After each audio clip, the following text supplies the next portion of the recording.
is Lady Boulay, and I hope you're having a wonderful day. Thank you for your support. Thank you for subscribing to the channel. Thank you for your thumbs up, for your comments, and thank you for sharing the videos. Thank you for all you do to support the channel.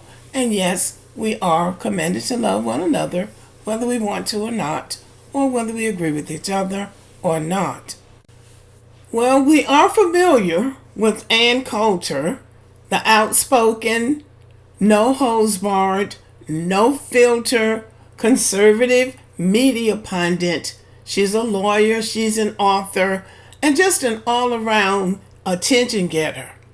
She enjoys the privilege of being a white American female, and she can say anything to and or about anybody, and there's never any repercussions. Sometimes we agree with her, most of the time we don't. She says what she has to say with a smile and with authority, and dares anybody to disagree with her. She's always got a quick wit, a quick tongue, and she's willing to use it at any time. But there is a line that even Ann Coulter shouldn't cross.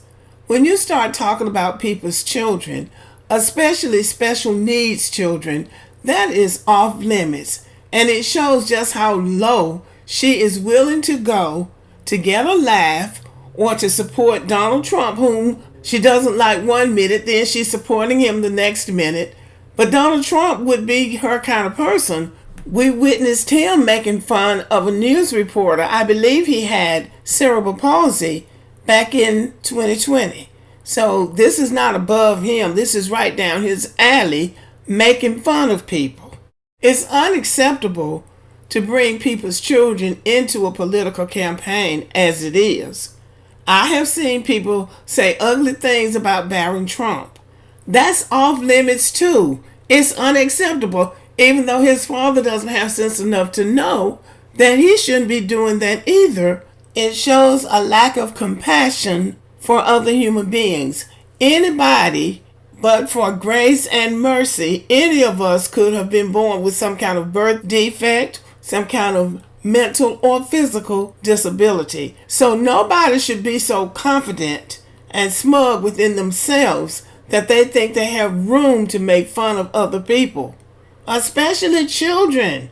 I worked with children for so long, and I know people who've had children with special needs where the parents are just overjoyed if their 5-year-old learns how to walk or to say mama or daddy. So it's just unconscionable, and it's really ignorant. It shows a lack of real home training that you would sit up and make fun of somebody's special needs child. And that is what Ann Coulter did. Tim Walz's 17-year-old son has a special needs condition. Well, they call it neurodivergent. They've been reporting that he's nonverbal. But last night, when his dad was on the stage talking, he was crying and pointing, saying, "That's my dad." So it sounds like he has some verbal ability. So Ann Coulter has a snapshot of him on her Twitter page saying, "Talk about weird." Well, he was not weird. He was being emotional. He saw his father being nominated Vice President of the United States, and he was excited. So Tim Walz responded, "Talk about why your fiancés keep leaving you." Coulter has been engaged several times, but she has never been married and has no children. So what they're saying is you're not in a position to talk because you don't even have any children, which was a pretty good comeback. But thankfully, she has been dragged up and down social media for that comment. One or two people agreed with her. They thought it was funny too. Big time Trumpsters. But overwhelmingly, the American people did not appreciate her doing that. So this came from the Independent. Ann Coulter deletes post mocking Tim Walz's son after onslaught of criticism. See, everybody didn't think that was funny.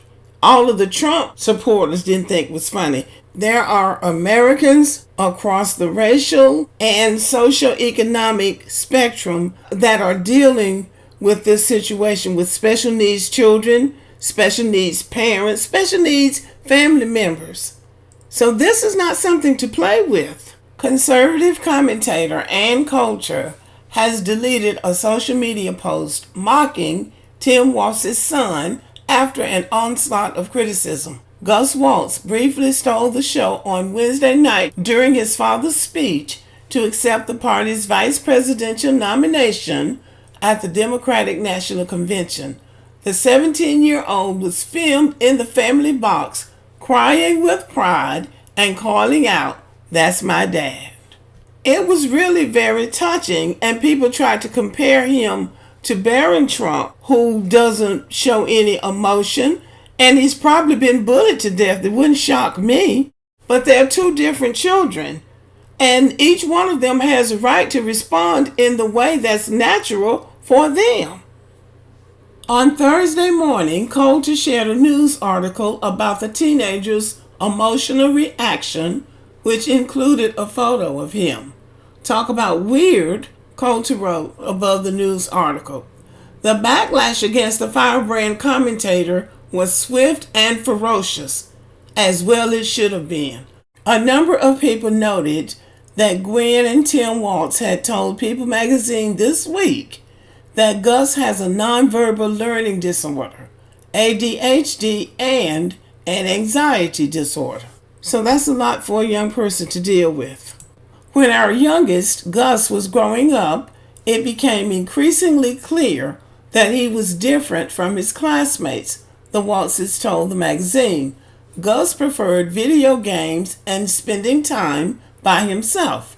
They added, when he was becoming a teenager, we learned that Gus has a nonverbal learning disorder in addition to anxiety disorder and ADHD, conditions that millions of Americans also have. And that is true. There's a lot of that in the school system. Coulter was soon trending on the social media platform, as was Gus, and the phrase, "He's 17." Tommy Viter, former Obama staffer and podcaster, wrote, "I can see why a child loving their parents would feel foreign to you." Okay.